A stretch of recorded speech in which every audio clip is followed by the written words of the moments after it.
Welcome to DeFi by Design, where we talk all things blockchain and cryptocurrency while striving to educate, empower, and enrich.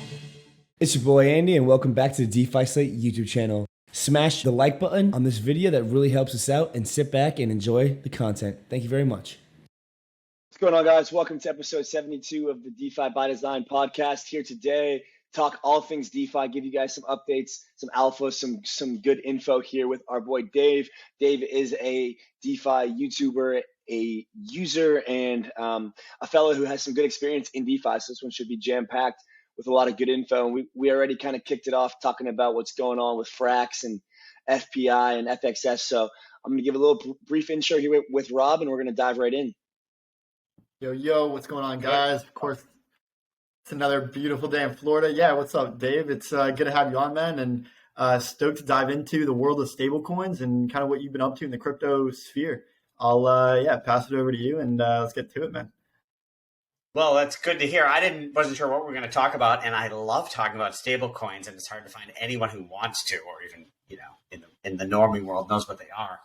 And before we started, I was like, wait, should we start the show? Because we were talking about FXS, and I was like, oh yeah, Frax, almost a year ago, I started talking about Frax, and I was like, it takes a while to wrap your head around it, and I always say for anything in crypto, especially when new people get in and they read it and they're like, I don't understand any of this. And I remind people that is normal.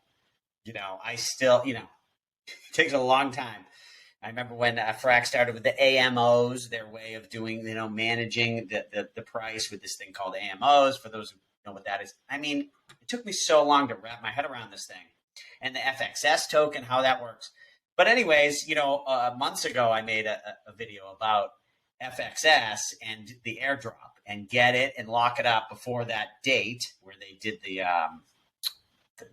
snapshot, so you could get your free FPIS token. And then, in my video yesterday was, I usually when I invest, I like to really know and study deeply and be heavily convicted. I'm not a trader, buy and hold 5 years. This FPIS, though, is a new thing. I don't totally understand how they're going to maintain that peg to inflation. But I've seen this Frax team, Sam Kazemian, they just keep nailing it, and they just right on the ball all the time. And so I was just like, this FPIS thing, I don't know if I'm just talking off over people's heads here right out of the gate, but this thing looks so good. I am so excited about Frax, FXS, and their new FPIS token, all these. I just, I don't know actually your audience and what level people are at, and I might be just talking. Nah, you're good. Our last podcast was with Sam. It was solid. Nice. Yeah, I'm curious what you think about the 4 pool that's coming out this week. By the time it'll be on the day before this comes out. We're gonna post this here on Thursday, but the 4 pool is supposed to come out on the 20th of April, which will really, kind of make the 2 decentralized stablecoins of the market, UST and Frax. What are your thoughts, generally speaking?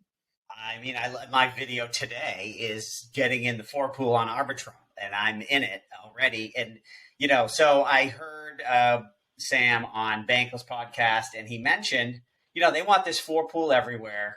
They're gunning for this thing to be the winning pool. And, we'll see what happens. But I think if nothing else out of the gate, they're going to be throwing a lot of rewards at this thing. I think it'll be a good interest rate in the CRV token. And so anyways, before I get to how I think you should handle it, the thing is right now, it's worth, I think everyone should have some stable coins. So the way I like to have my portfolio is, although I feel like we're heading into bear market now, and sometimes it just goes straight up. I like to have a bunch of risk assets. So if everything goes straight up, I make a lot of money. And I like to have a lot of stable coins so that if everything crashes, I've got my stables and I can buy stuff cheap. So, and I don't want to predict where the market goes. So I think stable coins are an important part of your portfolio. 20 or more %, I think, of your crypto portfolio. Now I have more than that, in stables. And then where do you put those to earn yield? I think a chunk of that can go into the 4 pool.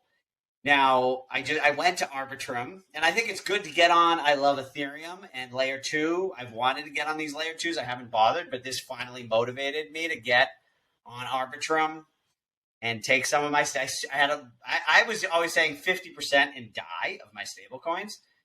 But, when I had to think about it, well, what am I going to get out of? And I don't know, my friend, I decided I'm going to downsize a little DAI to go to four-pool. Took some of that and put it into the four-pool. And if you look at the four-pool now on Arbitrum, there's 0 interest rate. And I saw someone talking about that. Oh, we'll wait for it to go up. You mentioned the 20th. I don't know when the interest rate will go up. I'm sure it will. But I always love being early. I don't want to wait till it's up and then go. Let's get there and allocate something to those pools. And, I don't think it's a no-brainer that they're going to win or that that's the best place to go. There's so many places to earn yield on stables, and they all have their risks and benefits and return to compensate it. And I just think this is one place it's worth being. Yeah. Yeah, absolutely. And I mean, you hit the nail on the head as far as kind of the being early nature. Like before those incentives hit, you already know that when the incentives hit, they're kind of top loaded in the first few days before the liquidity really enters the pool. So if you can get in kind of in that pre-farm stage, then you're really setting up for some nice yields. And it'll be interesting to see the way it plays out with respect to the curve wars. And if there's kind of a real vacuum that scoops up a lot of the curve, there's Terra, Luna, USDT and USDC, all part of this four pool, as well as Frax. They have so much liquidity to generate governance power in Curve's VE mechanism that they could drive a significant portion of the incentives. And we could, I don't want to put out the word monopoly, but we could see a large supply of Curve behind this four pool as a result of the pretty powerful stablecoin issuers that are a part of this pool, and then drive a good chunk of the incentives that way. And, maybe we see some constrict, not really a bit of a just contraction in the stablecoin market where a lot of the liquidity starts to get scooped up in just a few of the stablecoins, and you start to see some of these smaller stablecoins dwindle away as the incentives go towards the other four pool. So it'll definitely be interesting to see the way it plays out, both on Curve when the incentives drive that way, as well as kind of the L1 incentives when they start to deploy this four pool across some different chains. Yeah, I mean, it's interesting. I feel like it's, on one hand, what you're saying is the smaller ones. I never like small. I feel like with a lot of investments, especially risk assets, everyone wants the new thing. And I'm like, crypto's the new thing. You might as well get the leader in crypto. I don't want, and then with stable coins, I think size matters. I always liked Rye. I still like Rye. I don't know if you're familiar with that one. It's over collateralized. It just seems very safe. I like a lot of things about it, but no one else likes it. So it's really small, and that is a concern. You want the biggest, and the biggest liquidity matters. And so the small ones fall off. But the other thing is, I feel like everything's sort of coming together in that, on one hand, everyone makes fun of DAI because they have whatever it is, 40% backed by USDC. But meanwhile, Frax, I don't know what it's like, what are they, 40% backed by USDC? And now, in UST, well, they're not backed. Okay, so they're not backed by USDC, but now they're going into the four pool, which is backed by, it'll be 50% USDC and USDT, which is the worst of the centralized coins. So it looks like, everybody's in bed together, and it's everybody. And then this other thing with which Frax sort of innovated, this sort of printing money into these liquidity exchanges to help maintain the rate. And now it seems like DAI is sort of doing that sort of thing, and UST is doing this.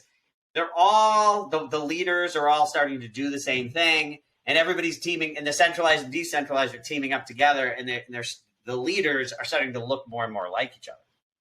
Yeah, and when it was only the first one doing it, it was USDT, and they were using Bitcoin and other crypto to back USDT. So they had these risk-on assets in their reserves, and they were kind of ostracized for doing that. Where, fast forward to today, UST is kind of employing the same mechanism where they have some Bitcoin, Do Kwon is buying Bitcoin on the market, and they're using that to back UST, and it's kind of more accepted now. USDT was a front runner, and now that kind of everyone's doing it, it's more popular. It's a little bit more widely accepted to have these risk on assets as part of your reserves, I guess, with the understanding that it's significantly over collateralized. So if that reserve drops, well, yeah, like USDT is right, like UST is over collateralized and has some Bitcoin and other risk on assets in its reserves. And UST is not over collateralized. It's collateralized by Luna, but like there's a saying, I think Sam just said it on Bankless, you sort of can't collateralize yourself with yourself. That sort of doesn't make sense.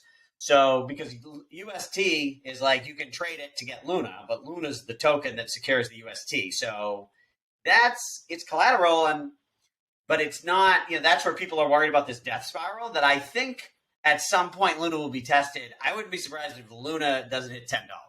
And I can't wait to buy it. Yeah, $10. But, so they have this problem, which I think is a real problem. And so they're like, well, we're going to back it with some Bitcoin. It's this $10 billion of Bitcoin is someday, like they're trying to get to 3 billion, but the UST outstanding is, what is it? 10, it's like 15 billion or something. Yeah. Yeah. I mean, it's growing so fast, and this anchor is kind of unsustainable. Like, I think UST at some point is gonna, I don't know if it'll be a hard landing or, they adjust. I don't think it goes away, but I think it gets tested, but it's not over collateralized. And I think DAI is over collateralized, and then Frax is sort of evenly collateralized if the way you add it up, because their treasury now is so big that it's big enough to back FXS, and it's backed by USD and FXS. So Frax again is in the middle. Sam's saying that all roads lead to Frax. I sort of am a believer in. Yeah, I mean, we're starting to see Frax wars even now as well on Curve. The guys at Redacted Cartel have their new Hidden Hand product, and they are going to start, or there's a gauge that they are going to be, using their liquidity to vote for, that is a VST Frax gauge, which is the Vesta Finance stablecoin VST. And so they're basically going to be trying to direct more rewards to that pool, and away from other stablecoin pools as well. So there's kind of a new narrative as well for the Frax wars, which will be interesting to see. I'm not sure if that one's going to be able to be as like sustainable as Curve wars, if you will, because that's kind of a different sphere of tokens. But yeah, I think all roads leads to Frax is interesting. And Sam, you mentioned that FXS might become its own layer one. What do you think about like these like app specific chains, or these kind of alternative layer ones kind of popping up left and right, getting a lot of high seed rounds, and a lot of them we've seen, like the Solana Luna AVAX pair just blow up in the last year. Like, what are your thoughts on like the creation of all these different layer ones and of app specific chains as well? Yeah, so I don't know, it was only a year or two ago that it was like Ethereum was everything, and it seemed like why even worry about it? And then the fees went high, and some of these started getting real traction, and it's hard sort of to predict. I'm not big into predicting. I like to look at, who's the biggest and who's doing the best, and then just invest in those when it's not overhyped and priced high. So, starting, months ago, I was like, okay, other L1s are a thing that I don't think it's going away. And so where are the best ones? And it felt like there was like too many, and the prices were super hyped. And now they're coming down. They probably come down more in price. I wouldn't be surprised. But my feel right now, the one I'm sort of that I am watching, and I haven't gone there yet, is Avalanche. It looks good to me. Everything I can see that it looks like it's going to last. It's for real, and I like that one. And I haven't haven't gone in. I always like, one thing is to study, the other thing is to actually do and get on there and use it and then really understand it. I like that one. Solana, I made a video that was one of my more popular ones too, which was this idea that every blockchain will have a scaling issue, I believe. So in other words, so you have Ethereum is full. So now in order for it to grow, it's going to have all these L2s, and that's what they're dealing with now. So then you have like Solana and AVAX, and they're not filled up. And they do, sometimes they're like, oh, maybe we'll never need to scale. I don't really believe that. They may be, it's sort of like if Ethereum is this big and it fills up, and like AVAX and Solana are this big, so they're bigger. But the universe is like gigantic. So eventually they get filled up, and then they have to go through this scaling. And Solana, even more than AVAX, I feel like just thinks it's all going to be on layer one. And I even heard in an interview when someone asked it, and I felt like he's the founder of Solana, just danced around the issue. So I'm a little more skeptical of Solana because I see they're having some issues now with little things. It might be fine. It's a little early for me to be, I feel like people are a little overconfident in it. Whereas AVAX looks like maybe better technology. And they have with these subnets, they have a scaling solution, and even they could do L2s. And I'm just hoping, we have a bear market and everyone starts hating it and the Ethereum fees go down, and then I get into AVAX cheap, and there's so many others, but I would just watch who's going to be the biggest. And, but I still love Ethereum because we have the merge coming. And I still wouldn't be surprised if eventually the L1s, Ethereum is 80% and all the other ones are 20% of the, Ethereum plus all their L2s still could win. Yeah, I think you make a good point. Like Ethereum is trying to get into that modular blockchain kind of realm with layer twos, and then the merge, and then eventually sharding and whatnot. And I think Avalanche is doing that with the subnets. But yeah, you're right. I think the blockchains that are only focused on like one layer for all the properties, like execution and settlement and whatever the last one is, those might struggle because they're just going to be such a large scale. But I think these layer ones really bring their own communities, which is kind of huge. Like each project has their own community. It makes me extremely bullish on the projects that are able to tend to all the communities. And I think like two of those are, one is Stargate, the kind of omni-chain protocol, that kind of cross-chain kind of messaging idea, as well as Pocket Network, which is like a kind of like the middleware of DeFi, doing blockchain node running and growing their amount of relays for each chain. They're on like all the chains now, and I mean they're growing. So I think within the space, I think your point of, okay, Ethereum could be like basically like the hub, and all these little other chains will be kind of like this, all roads leading back to Ethereum.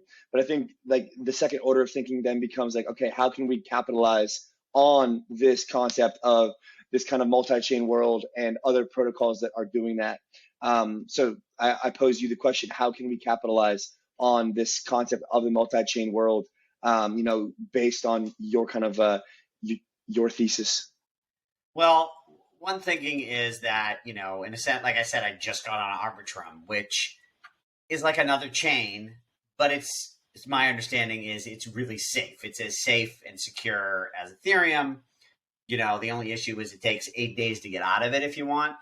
But is that easier for me to go to than to get to Avalanche? I mean, it is, I feel like, for me, because I'm already on ETH. But it's just like there's going to be all these other chains. The bottom line for me is always, with all my investments, is what is a space that you think is big, and just go with the leader. I think it's always the leader's game to lose, and instead of always looking for the new thing. So right now, the biggest is Ethereum. So I want to have an investment in Ethereum. Who's in second place? Right now, and that can be debatable and difficult and changing all the time. I hate telling friends or even on the show, I like this, and then 3 months later it's different, and then 3 years later someone's like, you said you like this. I'm like, oh yeah, that was that. That's DeFi for you. Yeah, things change too fast, especially with the small things. But I want to go where it's been now. Arbitrum and Optimism supposedly are going to come out with a token. There's probably some airdrop thing that happens. So it's like, Definitely. well, one thing I want to do is just get on there. Now I'm happy. I'm on Arbitrum. I went to Uniswap on Arbitrum. I put it in the floor pool. I went to, so I'm there. I don't know if there's an airdrop or something's happening. I'm on there if there was a token. Like I said, Avalanche, I would want to just get in. I always look for where are the most users, the most apps, the most transactions, the most dollars locked, and go, and have a little investment and measure your investment by the size of its thing. Like if Avalanche is, I don't think it's more than, it's not 10% as big as Ethereum. So I wouldn't have 10 times as much Ethereum as I do Avalanche. Unless you really have some great insight, you think that maybe you have 15 or 20% or something of your L1 investment. You're sort of overexposed, but I like to follow. I think in crypto, you don't have to predict. Like in the stock market, it's like you got to predict, you got to know what no one knows. In crypto, if you just know what's going on today, you're like way ahead of everyone, right? I mean, it's like I know FBI launched 3 days ago, so like I know more than everybody. It's like, I mean, maybe not everyone on your channel, but it's just keeping up with what's going on and measuring accordingly. So and when you start predicting what's going to happen, it's really hard. So I just try to know what's happening and be invested in the leaders. That's my. Have you heard anything about the stablecoin launch of 𝗫, their USD N, I believe, or USN stablecoin launch, trying to again go after kind of what Terra has done with UST? Wait, USDN? Wasn't that the one that lost the peg? Yeah, sorry, no, it's just USN. USN. Yeah, USDN was the Waves one, but 𝗫 is the USN, which is basically doing the same model of mint and burn using the 𝗫 token. I think 𝗫 is something that people have kind of slept on. Apparently, it's also supposed to be rumored for this week, but that was just a rumor. But yeah, they are working on something very similar to Terra. Have you tried out Aurora Chain, or do you know anything about 𝗫? 𝗫 I've heard has good, my understanding is that it is good technology and the way they've done it. And, again, I don't try to be like, oh, it's going to be big. Right now, it's not the biggest as far as I understand. And it's in the top, I don't know. Do you know size? If you're measuring by users, apps, and total value locked, is it number what size? Do you know? Yeah, I think it's. I mean, I think it's top. Yeah, it's definitely top like 6 of layer 1s or layer 2s. Yeah. So I mean, I sort of follow it. It hasn't. So, anyways. I would watch that. Now, as far as stable coins, again, I just want to be in the biggest. I'm like, okay, UST, which I downsized. I got really lucky on my channel, and I was like, you know what? I like this Luna. It was at $5. Like, this is in May. I think this thing, and literally the day after my video started going straight up, everyone thought I was a genius. I just got lucky. And then I was like, okay, it hit 90. Well, actually, what happened was it was like at and it went up to 60, and I'm like, okay, this is crazy, in like 3 or 4 months. And I was like, okay, I got too much in this thing, and I want to reduce my exposure. And I go to the thing, and it's like, you can't withdraw from staked for like, it was like 3 weeks. I'm like, oh yeah, it'll be back to 20 by the time I can take it out. And it just kept going up and up and up. And then finally I was allowed to take it out. It was like $95. It's like, holy shit, I got lucky with that. Anyways, downsized, and I was like, oh, I'll just put it in UST and earn 20%. And then I started panicking about the UST, and I'm sort of like I'm scared of that whole thing. Anyways, I'm way off topic. Your question was, so with this new one, so I like the biggest, the UST, the Fract, DAI, who are the leaders? So there's a new stable coin. Like, I would just watch it. And if it starts to threaten, and they're going to copy UST, which is under they're going to do the same exact model. The same model, and I'm worried about UST. So I'm certainly going to be worried about a brand new one. And UST is mostly, I think, so successful because they have Anchor paying 20%, which is by definition unsustainable. They're just paying all that money to get users and until they can't do it anymore. So even if they copy the model, unless they're copying the 20%, I'm not sure they'll get the adoption. I think they are copying the 20%. Oh, they're doing that too. Okay. Yeah. And that's, the other thing is. It's just like, is this going to be the recurring trend here? Just launch a well, stablecoin? I see you guys are young and like, how old are you? Can I ask? You guys look, I'm an old man. I'm 53. When I was in my 20s, I started a business. I was, I bought sextoy.com for $70 and I was into every marketing gimmick and I loved it. I would go to one marketing thing. You do this and you come up on Google and you do that. And there was always a new gimmick and I would run from thing to thing, which is like yield farming today. I'm earning 50%. Well, let's go to I'm over 50. And I loved it. Yeah. Now I'm an old man. I want to just put my money somewhere and go to the beach and not look at it, So if you're crazy and you want to run, so they're going to launch and it's new and they're 20% and you're watching it.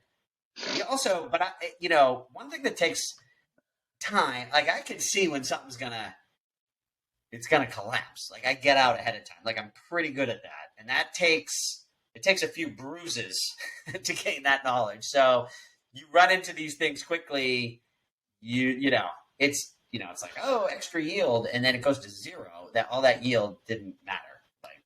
So I don't like running around. I like holding. I love that. I got a Bitcoin, held it for 5 years, and then traded most of it. January 2020 I made a video, that one was also good timing.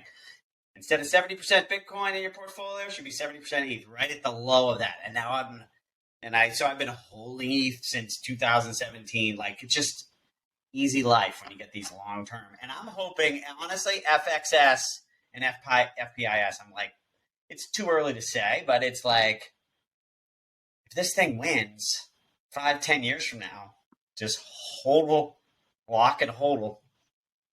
That's what I like. So I don't chase the brand new things. But you young kids might want to do that. Just be careful. The leaders are, they're showing themselves, especially Ethereum with regards to like the leader in usage and security. And we're even seeing some of these stable coins become too big to fail in a certain sense, like USDC getting adoption from BlackRock. That backing just kind of adds to the legitimacy of their issuance. And, we covered the layer ones, kind of those wars, the stablecoin wars, and there's redacted cartel that Andy brought up a little bit earlier, which is kind of winning like the liquidity wars, if you will, where we have like this, gigantic pool of liquidity on Curve, and redacted is starting to scoop up all of this protocol-owned liquidity governance tokens. So I think Terra and Frax are the two largest holders of Convex, which of course is the governance mechanism to incentivize Curve. And then Redacted Cartel is the third largest holder of Convex. And now we're seeing Redacted Cartel, UST, and Frax all team up as the three largest holders of Convex and kind of form this like super team of like the three leaders in the Curve wars. So it's interesting if they end up directing a significant portion of the incentives and that all kind of flows back to the stable coins of the four pool. I think, as you pointed to, FXS has the most effective value capture model back to their governance token. Terra is a little bit shaky with UST. FXS is really captured as Frax becomes more widely adopted, FXS is burning their supply, and their, of course, supply and demand, that leads to the token go up. So kind of as the liquidity, maybe there's less dry powder entering the ecosystem, these kind of individual teams start to team up. I'm curious if you see this as a bullish indication or maybe something not so bullish. What are your thoughts? Well, so Redacted Cartel, first of all, I've been watching, and that's just like if you can wrap your head around that one, I don't know. But I sort of understand it enough to be like, okay, this butterfly token, my understanding is it's sort of a way to outsource the bribing. So you don't have to buy CRV. You can just rent CRV for a promo or something. I'm like, okay, I think that sounds different and that's cool.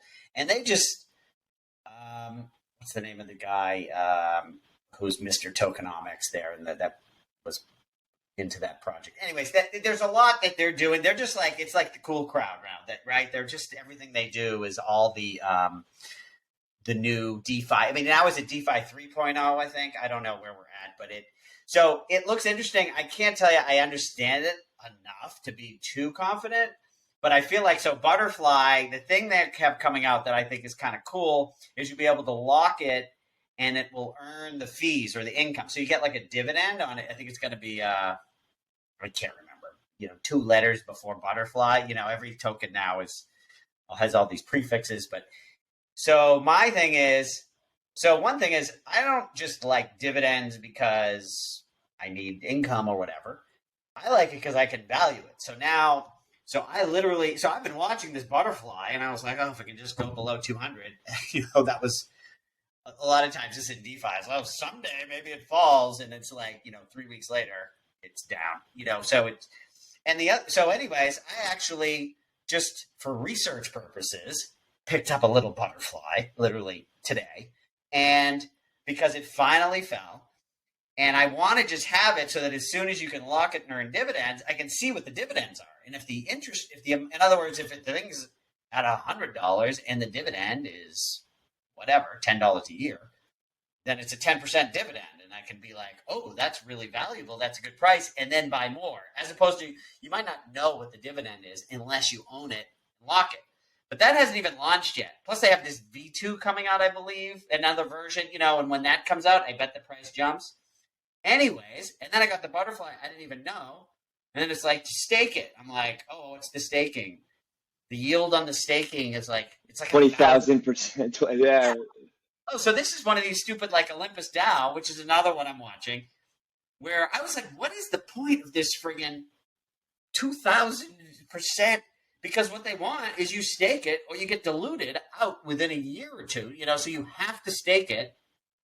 But when they have that crazy staking thing, you can't watch price because you have to watch market cap, because if you stake it, if the price stays flat, but you get 100% more tokens, your value went up 100%. So you can't just watch price, you have to watch market cap. And so I noticed Butterfly, price keeps going down, but the market cap bottomed a little while ago. I didn't even know about that. It's like, you have to really test these things out, but don't test with all your money. I always tell people it's like a tiny bit. So I'm watching this thing. I find it really fascinating. And then, I'm not 100% sure I forget what your question was now. Did you participate in 𝗵𝗶𝗴𝗵 at all? Or what do you think? Another one of my most watched videos was when it went down 90%. I don't remember if I made one when it was that high. I remember when it was, I'm like, okay, so the treasury is this and the price is up here. Like, you're all morons, And again, it just feels like it's never going to get, and then it came down. And so I like 𝗵𝗶𝗴𝗵, but it's like, I want, for me, I'm greedy. I want like the price of the token to be equal to the risk-free treasury. I want the treasury bigger than the price of the token. It is actually now, I believe. I believe it just got to that point in the next. It got down to a low. The market cap was only 350 million. And there's the risk-free treasury, and then there's the whole treasury, but the whole treasury could shrink. So anyways, the risk-free treasury is 250. The whole thing was 400. It went to 350 million. I think the market cap was below the total treasury. Yeah, but not the risk. Do it. I see what you're saying. And then it shot up again. I think it's coming back down. I'd like to get it, but I would also get in. So I feel like with things like that, all those people who bought it when it was way higher than the value of the treasury are the same people who are going to sell it when the price is well below the treasury. I feel like it's the type of thing that might get so cheap. So I don't want to get in too quickly, but I like it, I think. Some of these things and these things are so crazy for me. I mean, I'm an old, I own 𝗵𝗶𝗴𝗵 and, house with no mortgage. I like boring stuff as well, so I try not to get too crazy. But these things can really moon if you catch the right one. Yeah.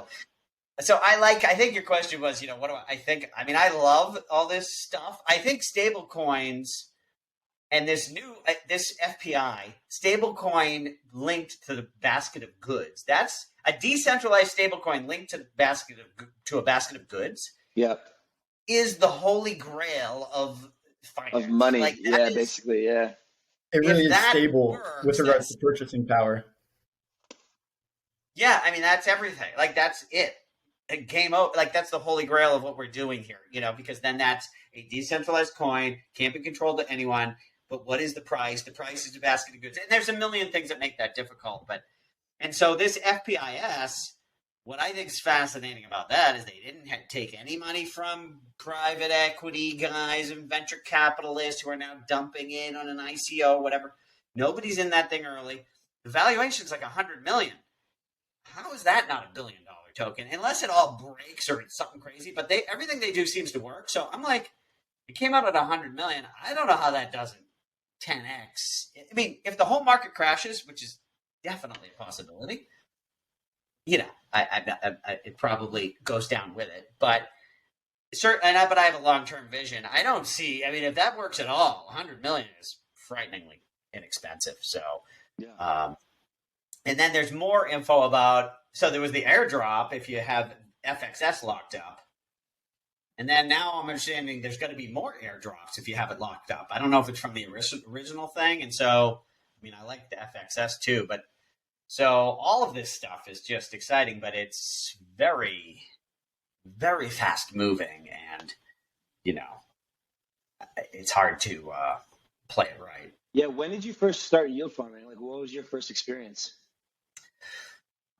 Well, so I've been in DeFi again. That was in 2019, and making my videos, and nobody wanted to listen to me. That DeFi is the thing, and then. Compound started it. I mean, I remember when Compound was coming out with their thing, and we thought, oh, they're going to give you tokens if you're depositing. And interest rates used to be a little higher, and it was like, maybe the token's going to be worth $30.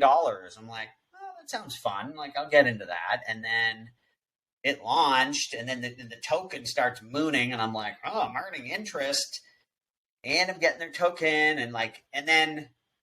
so I was in it from the beginning, but again, I was not chasing every crazy. I'm very conservative and don't want to lose my money, but I've been accumulating, in last year. So I remember basically after Bitcoin went right at the beginning of April, Bitcoin peaked at 62 in February of 21. In April, I made a video, start planning your exit strategy here, because and not that it's not going to go higher. And honestly, I thought ETH would hit 10,000, but it's like, you got to have your plan of what you're going to do. Am I going to sell? And everyone's like, you're crazy. You never sell. And then, what's that Bitcoin guy? Plan B. He posted in April. We're just getting started, newbies. And I was like, this is irresponsible. He's telling newbies we're just getting started when Bitcoin peaked. And then he blocked me. And anyways, but all start selling, well, it's not even selling. Like, I was gonna say, like, what is the ultimate exit? Is it play the cycles and use stable coins? Is it get out to the fiat system and buy a house? Is it what's the it's all about managing risk, and you have a portfolio. So let's say you say, I want 20% in stable coins. And if you're looking at your whole life, you want 20% in a house, you want 20% in stable coins, you want 5% in fiat dollars because you got to pay rent, right? Or whatever your percent. I mean, everybody's different. It depends, and you have income or you don't, and you own a house or you want to buy a house, or there's a lot of variables. But I look at what those percentages are. So what happens is, like, in 2019, I was like, ETH should be 10% of your net worth. This thing is great. And then it goes up 10x. Now it's like, if you don't do anything, it's like, okay, ETH is 80% is your net worth. Net worth. Yeah. And the market's been booming, that's irresponsible. Like, I like to say I'm irresponsibly long Ethereum, but that's like beyond irresponsible. It's like insane. I have children, So So you manage risk, and meanwhile, too, it's like, oh, the market's high. Central bank just printed a bunch of money. Maybe I should have some stable coins. What percent do I want that to be? And everything's gone up. So the stable now I have no cash compared to, oh my God, all of a sudden I get millions and I have no cash. So it's not, oh, I'm going to sell all my Ethereum. It's your portfolio goes out of whack. And I wish I didn't even learn this until much, like literally 2017, because I loved Stellar in 2017, which turned out to be one of the best runners. And I capitulated in 2018, got out of it, but I literally liked it at a penny and a half. It hit 90 cents. I mean, at one point, it was like probably 80% of my net worth was Stellar, but I didn't have this discipline of the spreadsheet, looking at my numbers, and I still liked it, but it was like, it doesn't matter if you like it. You should know enough to not have some crazy new shitcoin to be most of your net worth. Right. It's like, so that's for me is mostly managing risk. I try to think in general, what percent of my net worth or what percent of my crypto portfolio do I want in this thing? And then look at my actual numbers and adjust. And if I like something, I'm never getting out of it completely. It's just I have less Ethereum, than I had when it was in 2019, but the total value is higher. And then maybe if there's a crash, I'll increase the numbers, but it's just I want to keep it in line. Yeah. So kind of what is your percentage in illiquid JPEGs, also known as NFTs? Well, first of all, I'm not, I've never been the cool guy. For a minute in Hollywood, though, I was cool, but that was only because I was throwing the parties, and so they couldn't keep me out. But when it comes to style and fashion, I have no clue. And originally, I was like, I'm DeFi, I get numbers, like I understand that. Like I was like NFTs, I'm like, what? How much can that be? A profile picture? I mean, who the fuck cares? This is stupid. Why are you guys all excited about it? I did not see that one coming, And so now I do get it. But I also, I think this is my seventh bubble. Like I've seen this movie before. I believe my theory, my plan at this point is I'm going to buy a Bored Ape, right? I want one of the two biggest, Bored Apes and CryptoPunks. Okay. So I believe those will be 95% off their highs. And I'll buy one. That's all. That's the plan. That's so no messing around with any of the smaller ones. No, I'll just one of the biggest. I mean, I have no. Listen, if you're like cool and you know what's going to be a trend, good. That's great. But I would be careful. Everything's super expensive right now, anyways. So even if you're right, I mean, think about being right. It crashes and then you hold it and then it comes back. Yeah. But when you're wrong, it crashes, and especially NFTs. If you're wrong, it's not coming back in the next bubble, and then you're screwed. So, like Bored Apes, it'll come back in the next bubble, assuming that it even crashes in the first place. But it has to. I'm sorry, So and the cycles are different. They're not aligned with kind of the DeFi and the other crypto cycles since NFTs are priced in ETH. So we see like when ETH really, really rips, NFTs don't quite keep up. Their floor prices kind of drop a little bit. And you mentioned the merge kind of at the top of the podcast. I'm expecting you have a bullish thesis. So I'm kind of curious on your kind of expectations of the merge and how you're going to play it. Yeah, that was my thing. Remember I said in January of 2020, I decided that my main hold should be Ethereum instead of Bitcoin. And that was because I decided that Ethereum is digital gold. The common thing is, Bitcoin's digital gold. Ethereum is a smart contract platform. And those are two separate things and whatever. But I believe once I understood how this proof of stake works, I believe it is more secure with a better monetary policy than Bitcoin. Ethereum, they talk, we don't know how much they're going to print and this and that. Ethereum already creates fewer coins per year than Bitcoin does.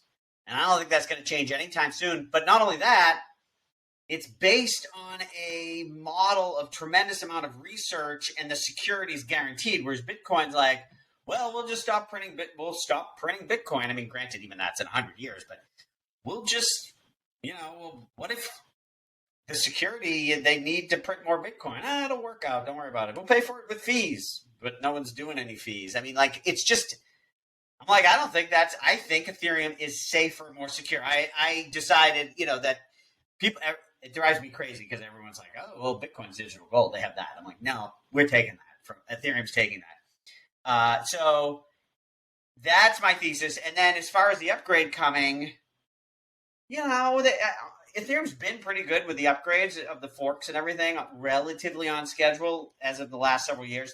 This one is, it was supposed to be January and then it was June and now, but it doesn't, I'm not worried about it. This thing is so long in the making and they're on the final stretch. And there was just that podcast with 𝗵𝗶𝗴𝗵, if that's how you pronounce it, on Laura Shin. I listened to that and it's like normal tech stuff. And he was very honest. I mean, there's a lot of unknowns and there could be a thing. I don't think I'm not worried about it not happening. And I'm not really worried about it not working. So it's just a matter of time. And I remember sometimes that can be a good opportunity. I remember with Tesla, I'm not really into stocks, but I have been I like Tesla now, but it's no longer like a thing where it was like people would get mad at you if you own Tesla and like they can't make cars and nobody wants them. I'm like, you drugs, but when Dave, they do launched, you drive a Tesla? I do.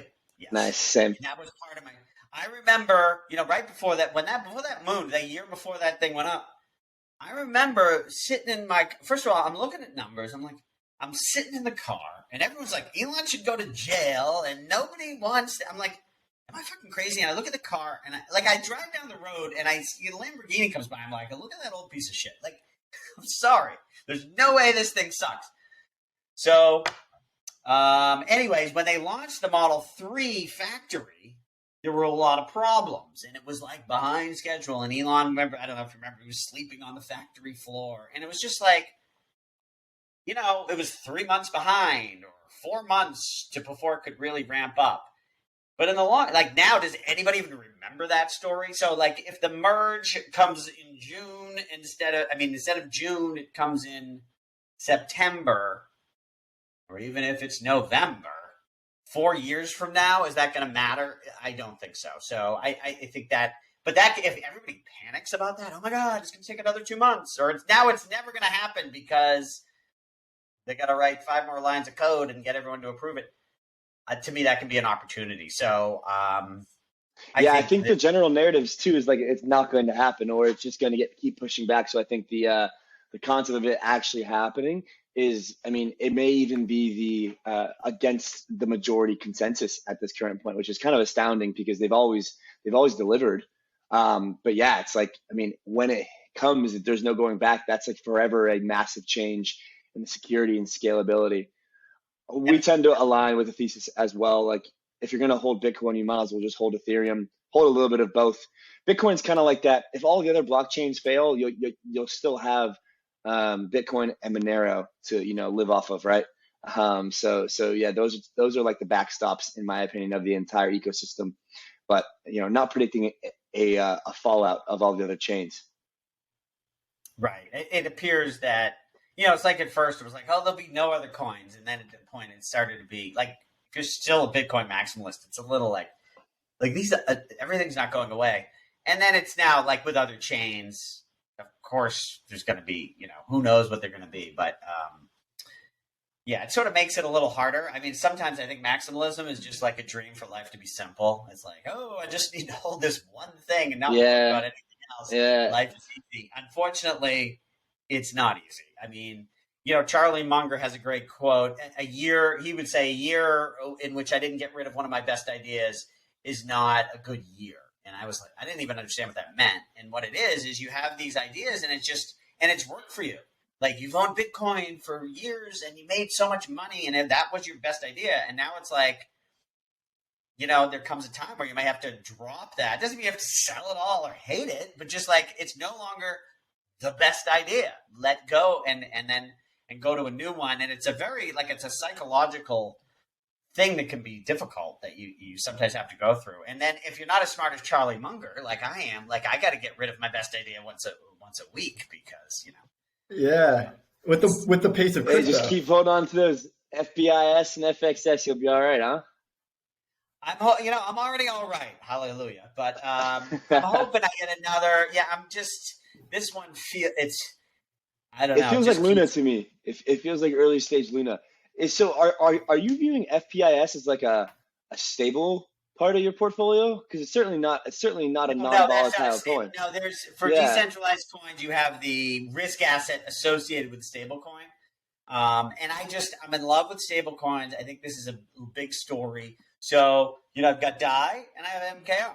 I have, now I'll have FPI and I'll have FBIS and I'll have Frax and FXS. Yeah. What else is there? I have a tiny bit of some crazy 𝗶𝗵𝗴 and this, and I'm winning the tribe awards. And I'm like, I don't know. 𝗵 Kazemian seems to think that I think that 𝗶𝗵𝗴 may survive. So I think so too.